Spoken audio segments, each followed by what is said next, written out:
অবিরাম মূল্যোৎপন্ন পদ্ধতি ব্যবহৃত হয় এমন একটি পণ্যদ্রব্য বিক্রয়কারী কোম্পানি খতিয়ানের নিচের কোন হিসাব থাকবে না? ক্রয় ফেরত, রাসনা কোম্পানি 10% হারে 100,000 টাকায় ঋণপত্র 12% হারে 200,000 টাকায় অগ্রাধিকারযুক্ত শেয়ার এবং প্রতিটি 10 টাকা মূল্যের 50,000 তার সাধারণ শেয়ার রয়েছে।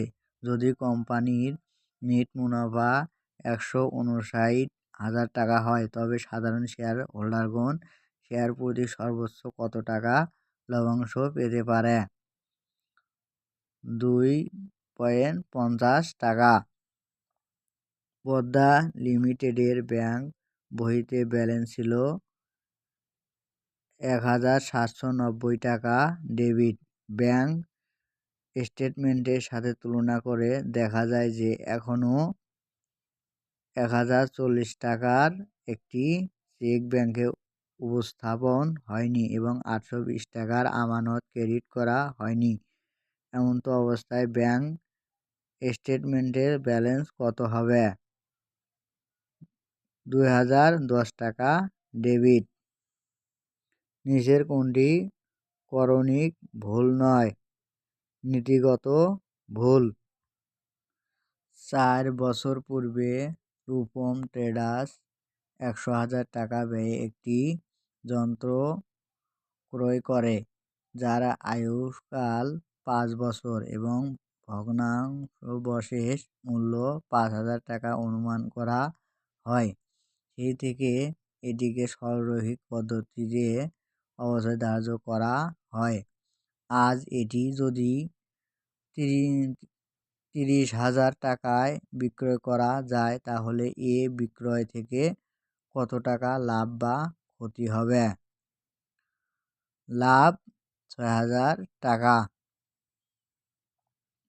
1 এপ্রিল 2023 তারিখে 3 বছরের জন্য প্রথম বিমা প্রিমিয়ামের 34,000 টাকা বিমা খরচ হিসাবে লিপিবদ্ধ করা হয়েছে। 30 এপ্রিল 2023 তারিখে এ লেনদেন সমন্বয় দাখিলা কী হবে?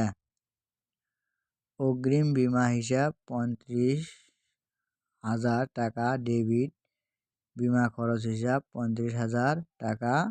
ক্রেডিট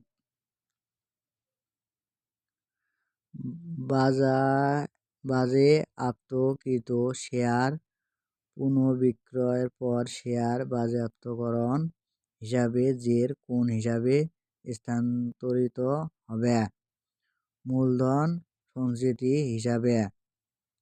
সানফ্লাওয়ার কোম্পানি 2022 সালে 186,000 টাকা নেট আয় প্রকাশ করে এবং সাধারণ শেয়ারের উপর 26,000 টাকা লভ্যাংশ প্রদান করে। কোম্পানিটির 6% 100 টাকা অভিহিত মূল্যের আরও 10,000 অপুঞ্জীভূত অগ্রাধিকার শেয়ার রয়েছে এবং অগ্রাধিকার শেয়ার উপর 60,000 টাকা লভ্যাংশ প্রদান করেছে। শেয়ার হোল্ডারগণের ইকুইটির 2022 সনের 1 জানুয়ারিতে 12,000 টাকা এবং 31 ডিসেম্বরে 2022 সনে 16,000 টাকা ছিল। 2022 সনে কোম্পানির শেয়ারহোল্ডারগণের ইকুইটির উপর উপার্জন হার কত হবে? 9%। একটি হিসাবকালে নেট বিক্রয়ের পরিমাণ 780,000 টাকা। মোট লাভের হার 40%, নেট লাভের হার 25%। উক্ত হিসাবকালে ব্যবসায়ে পরিচালন খরচ কত? 117,000 টাকা। একটি দ্রব্যের বিক্রয় মূল্য 5,500 টাকা। মুখ্য ব্যয় মোট ব্যয়ের 70% এবং ক্রয় মূল্য হল মুখ্য ব্যয়ের 70%। লাভের হার মোট ব্যয়ের 10%। পণ্যটির ক্রয় মূল্য কত হবে? 2,450 টাকা। 2023 সালে 1 জানুয়ারিতে দেনাদার হিসাবে জের ছিল ৪৯,০০০ টাকা। জানুয়ারি মাসের নগদান বইয়ের সারসংক্ষেপ থেকে প্রতীয়মান হয় যে উক্ত মাসে দেনাদারদের নিকট ৪২,০০০ টাকা আদায় করা হয়। 31 জানুয়ারি 2023 তারিখে দেনাদারের জের ছিল ৯০,০০০ টাকা। ওই মাসে ৪,০০০ টাকা কুঋণ অবলোপন করা হয়। ওই মাসে নগদ বিক্রয় পরিমাণ ছিল ১৭,০০০ টাকা। জানুয়ারি মাসে মোট বিক্রয় কত ছিল? ১০৪,০০০ টাকা।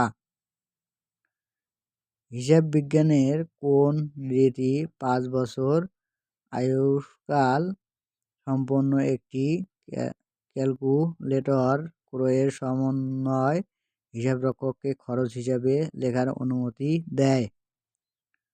বস্তুনিষ্ঠতা।